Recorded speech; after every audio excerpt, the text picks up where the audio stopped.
What's up, decent people? I am Michael Thomas. Hey, I just want to say thank you all for coming back. Thank you all for listening and all of the things that you do. It still amazes me to this day that there are people that listen to this that I do not know. I'd like to get to know you. Drop me a line, I'll respond. Michael at datingwhileadulting.com. And there is Redenbush, REDENBUSH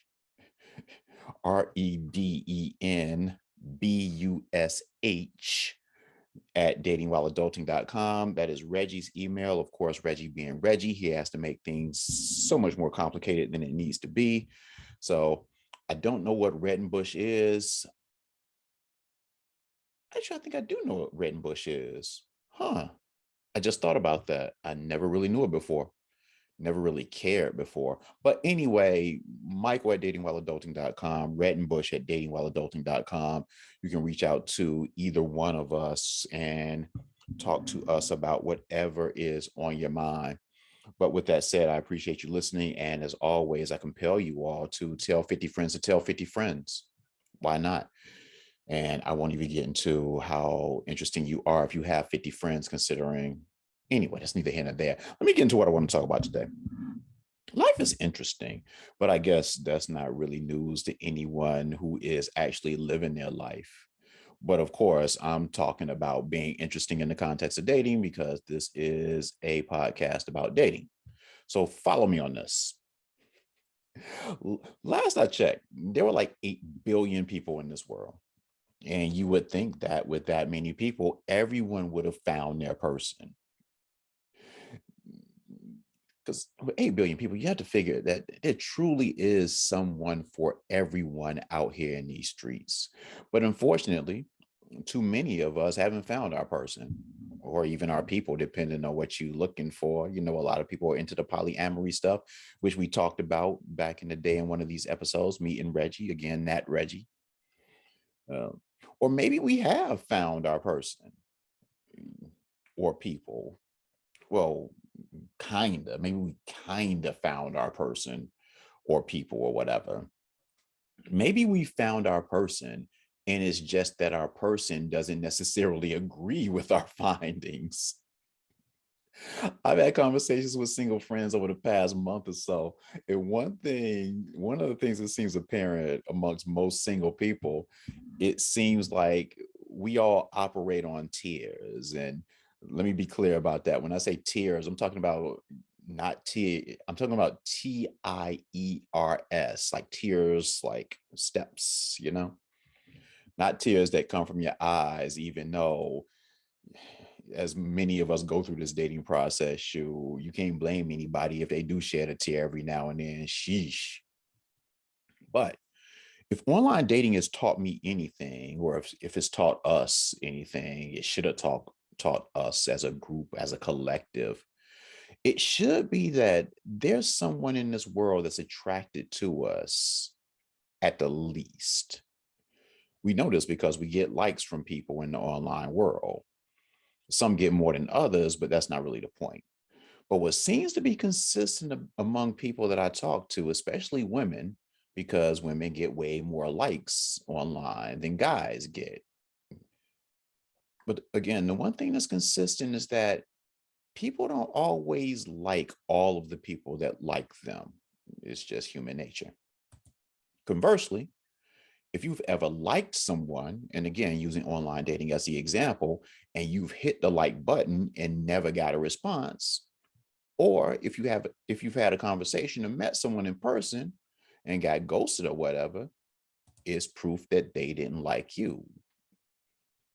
The point in all of this is that for many of us, there's a group or tier of people that like us that we don't like in that same way, if at all.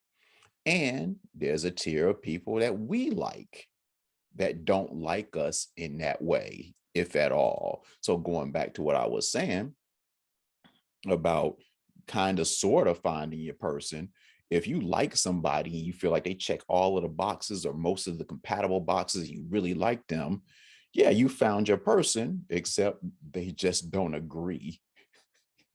So you kind of sort of found the person, but I guess part of finding the person is that and the qualities of that person is that they kind of have to see you as their person as well.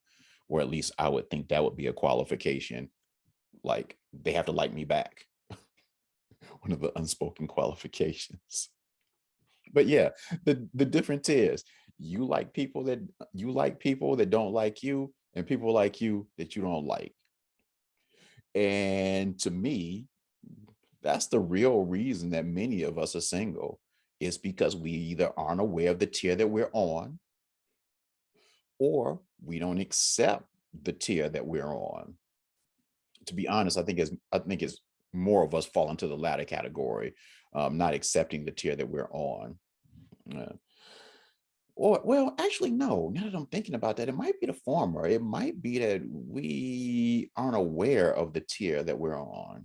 Hmm. In some cases, it's obvious though. For example, if you're looking for a millionaire and you're a thousandaire, then there you go. It's like I don't know. You either don't haven't accept that you're on the tier that doesn't deserve a millionaire, or you aren't aware that you aren't on that tier, even though if you are a thousandaire and you're expecting a millionaire, I don't know. I don't know. Or if you're broke with a pot belly and you're chasing swimsuit models as a guy, there you go. But in many cases, it's not that obvious. Like, for example, when you look at yourself in the mirror, it can be hard to gauge what you deserve physically, because you look at yourself every day and you see yourself in a different light than the average person sees you when they're walking past you on the street or whatever, or even if they're looking at an online profile. You see yourself, you see your flaws, you see when you look really good, and then you factor in the fact that you're posing in the mirror and stuff like that, giving yourself your best look possible. Yeah, so it can kind of skew your perception as to what you might deserve. And deserve is a harsh word, but still, I can't think of a better word right now. I should have looked at my thesaurus, but why would I do that? It's not that important. You get the gist of what I'm saying, hopefully. And it's really hard sometimes to gauge what you deserve in terms of the intangibles like personality, especially in this day and age when everyone thinks that they're a quote unquote good person. If I hear one more person talk about being a good person, or maybe I've been watching too much Married at First Sight. Anyway, that's neither here nor there, especially if you don't watch the show. If you do watch Married at First Sight, you know exactly what I'm talking about. And what even is a good person? We do a whole podcast episode on that, because people describe themselves as good people, but what does good people mean? For a lot of people, being a good person, quote unquote, means that you have good intentions, even though you don't carry those out or feeling bad about the bad things that you do. It's like if you do something bad and you feel bad about it, that kind of like, I don't know, makes you feel better as a person. I don't really know how it works. Anyway, I kind of get off on a tangent. I said that we could have done a whole episode on it and I wasn't going to dwell on it. And then I did exactly that. I dwelled on it. Anyway, so all of it just makes me wonder. Well, it's obvious that there's nothing much that can be done, at least in the short term, that can get that person in the tier that doesn't like us like that. Um, I wonder why more of us aren't more open to that tier of people that we don't like. Yeah. Why aren't we more open to the people in that tier that we don't like? Those people that like us that we're not giving any action to. I've spoken to people that did date. I've spoken to people that did date people that they weren't initially feeling, aka people in that other tier. And I've heard that it worked well for some. Now, with that said, for some, it also failed miserably. And it's interesting because it doesn't seem like people that do dip into that pool of those that like them, that they aren't necessarily feeling, they don't, when if they do dip into it, a lot of people, when they do, it's not for the right reasons necessarily. People usually dip into that pool because of loneliness, or to rebound from something bad that recently happened, maybe in another relationship. And those aren't usually the right reasons to reach into that pool. The right reason, at least as I see it, is because you're in a healthy mind state and you've done some realistic introspection that led you to realizing that all of those things that you think are must-haves or things on your quote unquote list are probably not must-haves. And as a result, you can reevaluate those people in that pool that like you that you don't like, that you wouldn't normally have evaluated or evaluated properly, or it just gives you an opportunity to reevaluate. Maybe they don't deserve to be in that pool. Maybe you can pull them up into your pool. It sounds kind of weird to say. Anyway, but notice that I didn't say that you should just pick any and everybody in that pool, though. But if you're a woman, for example, should a 5'7" dude, should he be in that tier or pool or whatever you want to call him? Should he be in that tier of people that like you that you don't like? Especially if you're like 5'1". I have a friend, she's literally 4'11". Literally, she is 4'11" and talks about how she wants a man over 6 feet tall. What are we talking about here? What are we talking about? And conversely, because I don't want it to be all about women, if you're a dude, should a size 16 woman be in that tier?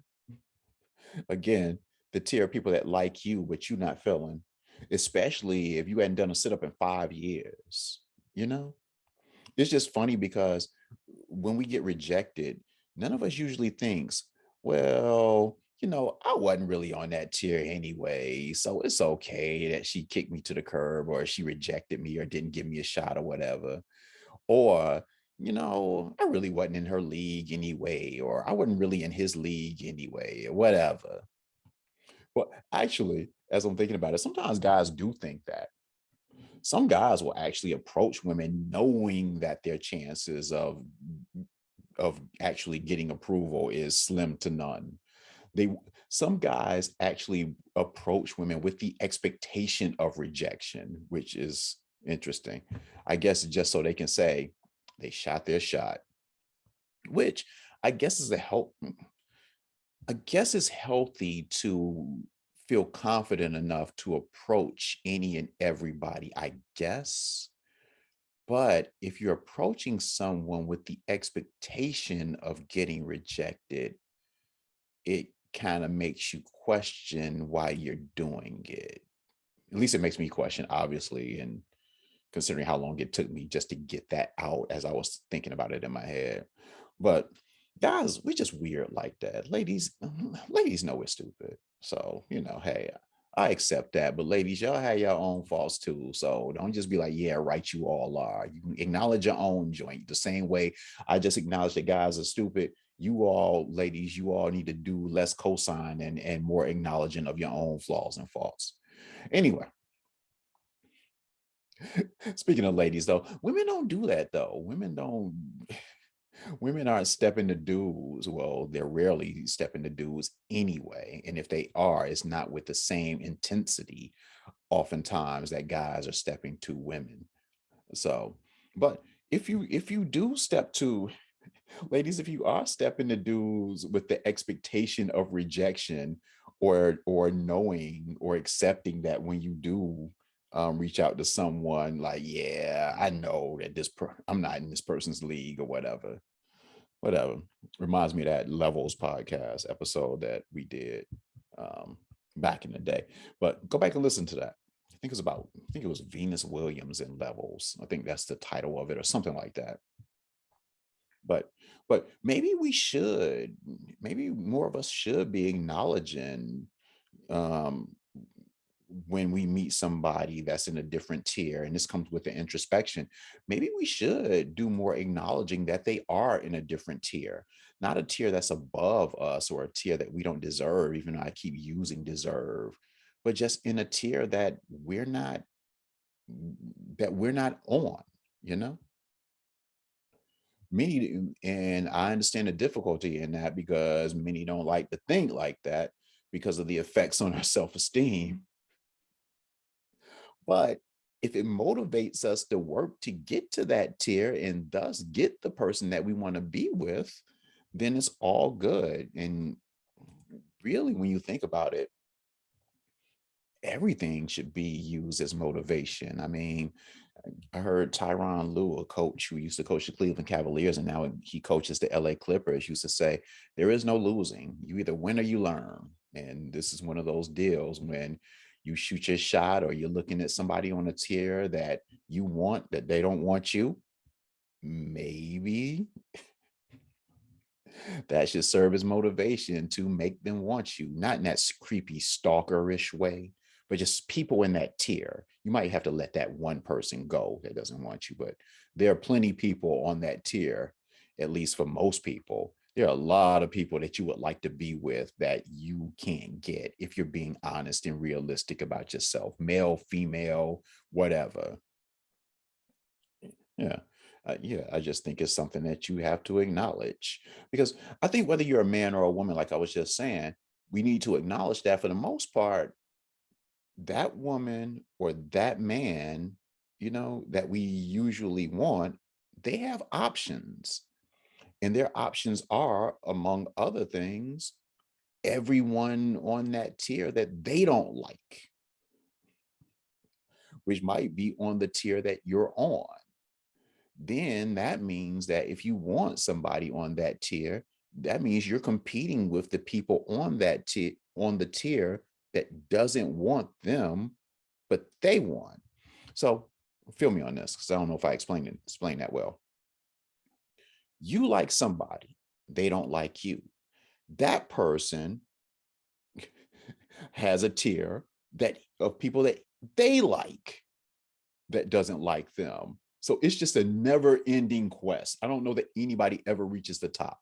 Everybody has a tier of people that they would like to be with, that doesn't want to be with them, and people that they don't want to be with, that wants to be with them. So you're somewhere on that tier that they don't want to be with. So you're not only competing with other people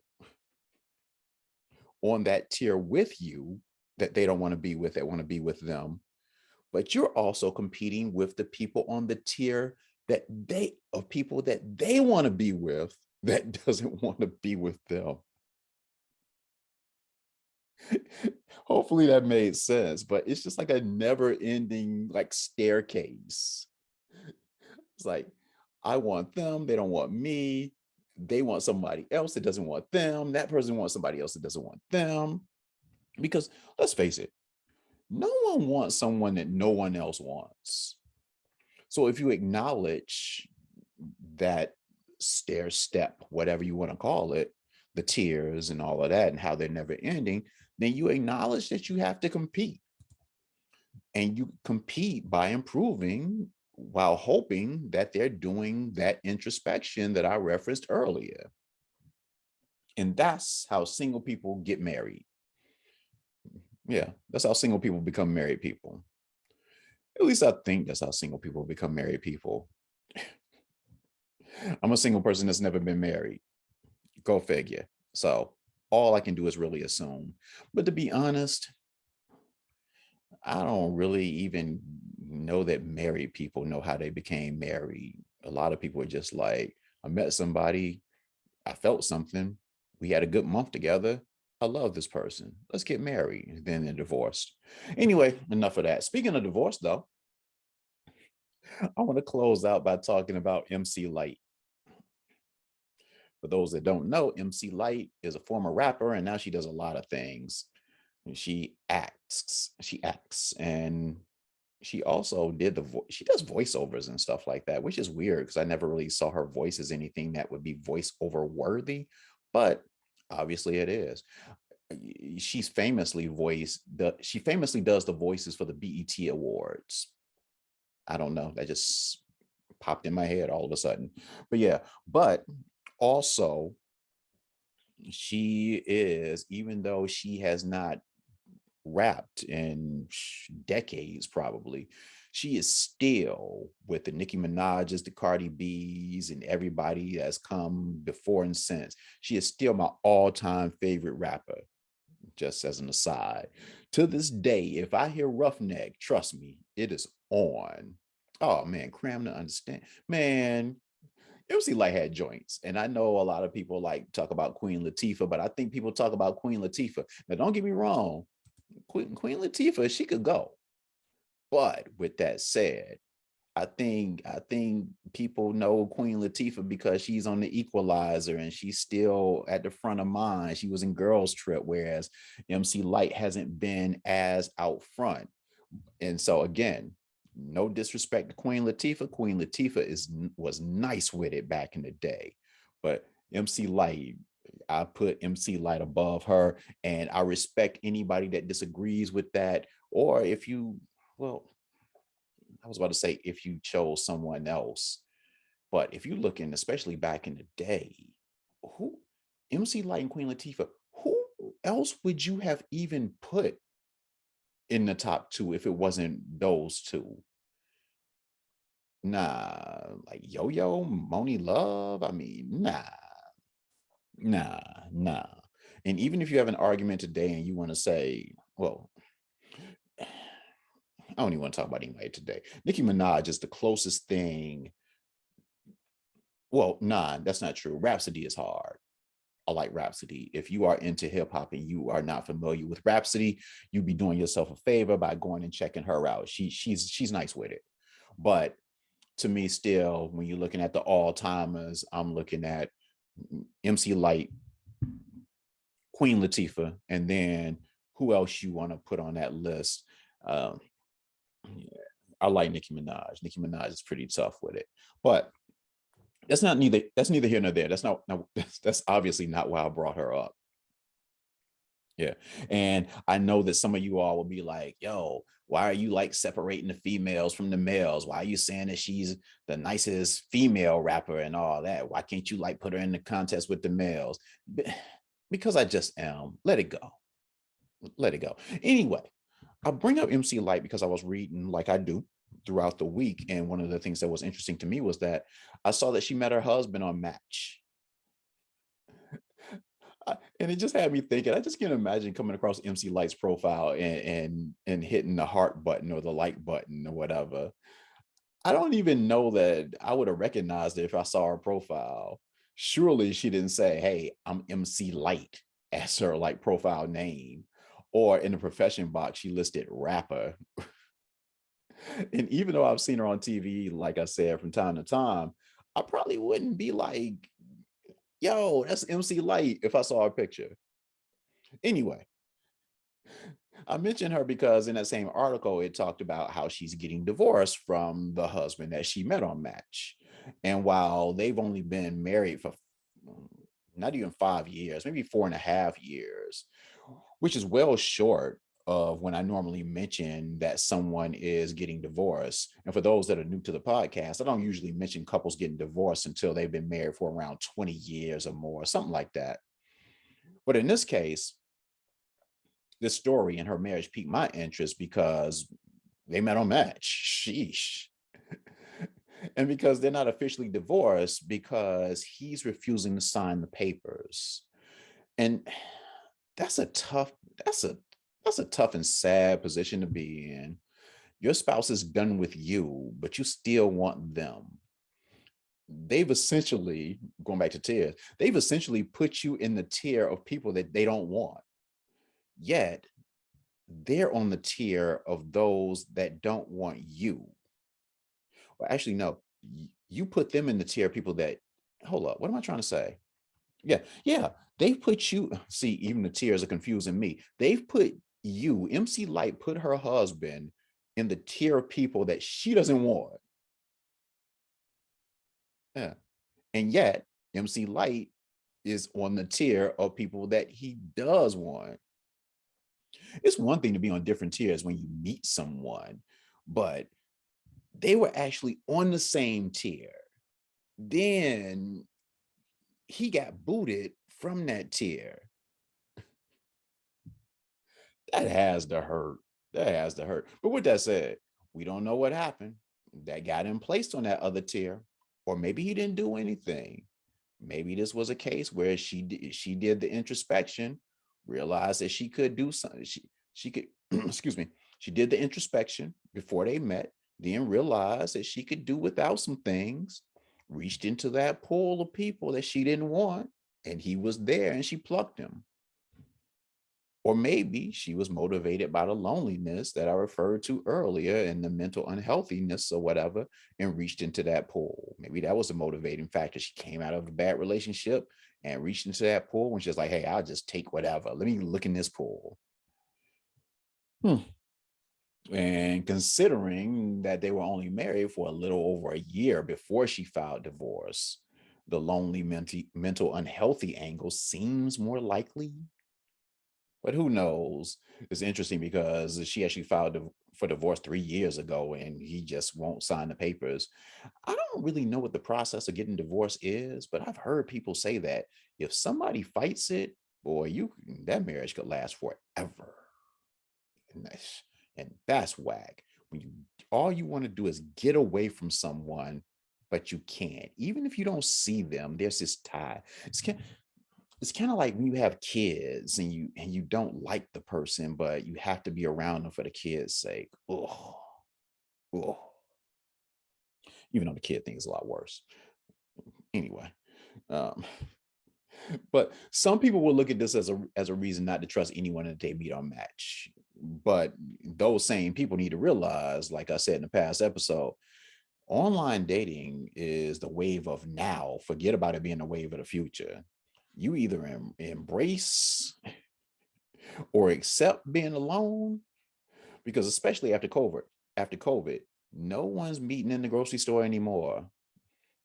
I know that as the demo of this podcast, that being in your 40s and above, we don't like change, but the consequences of not changing on the online dating thing, is a lonely life. Yeah. So you better, so if you are not willing to adapt to change in this way of getting on the online dating bandwagon, like I said before, you better embrace and accept being alone. And and when I say embrace and accept, I don't just mean putting a profile out there with one picture, which and no description, which obviously shows that your interest level is 0 to nil, which is the same thing, but still. Yeah, embrace it as in like, hey, I need to put my best foot forward to find the person on the tier that I want to be with. Yeah, yeah. And I tell you what, despite all of those people that talk about how happy they are being single and all of that good stuff, no one in this age range, the demo of this podcast, wants to be single. We were not built to be alone. And so, yeah, I understand making the best of a bad situation, but come on now. Don't be out here like talking about, oh yeah, it's it's great. I'm living my best life when your best life can be enhanced. And if your best life can be enhanced, it's not your best life. Anyway, that's all I have for today. Happy hunting, everybody. Hopefully, you find what you're looking for. Hopefully, you find someone that's on the tier that you want to be with. Because I ain't even talk about people that's actually on your tier. But those are the people that you wind up with, ultimately. You, you really, the most successful relationships and marriages, or whatever you want to call it, aren't usually with people in that tier that wants you that you don't want, or people on the tier that you want but don't want you. There are so many potholes and roadblocks with both of those tiers. But if you find somebody on that tier that you're on, now there oftentimes you don't you don't see the people on the tier that you're on because you're too busy looking at the tier of people that you can't have. So but yeah. Um, I guess that goes into the whole thing about settling and all of that stuff, reaching back for the people on the tier uh, that want you that you don't want. But I guess the settling part comes in when you don't realize that that person that you think is on the tier beneath you, or the tier of people that you don't want that want you don't realize that they actually are on your tier. That's when the introspection comes into play, when you realize, oh shoot, that person is on my tier. Yeah. And they like me, and yeah, I do like them after all. Anyway, that's neither here nor there. Actually, it is here and there. Reggie, my guy, my podcast co-host. Got anything you want to say? Come on, Reggie. Come on, Reggie. Say something to the people this time. And just to be clear, when I say my guy, I don't mean that literally. I am, yeah, not like that. I'm going to find my soulmate, my female soulmate. She is coming. Actually, coming. She's here. I just need to look at the options on my tier and find that person. Anyway, I'm out of here. Thanks for showing up. I appreciate you all, especially those people that I don't know that are listening. Goodbye.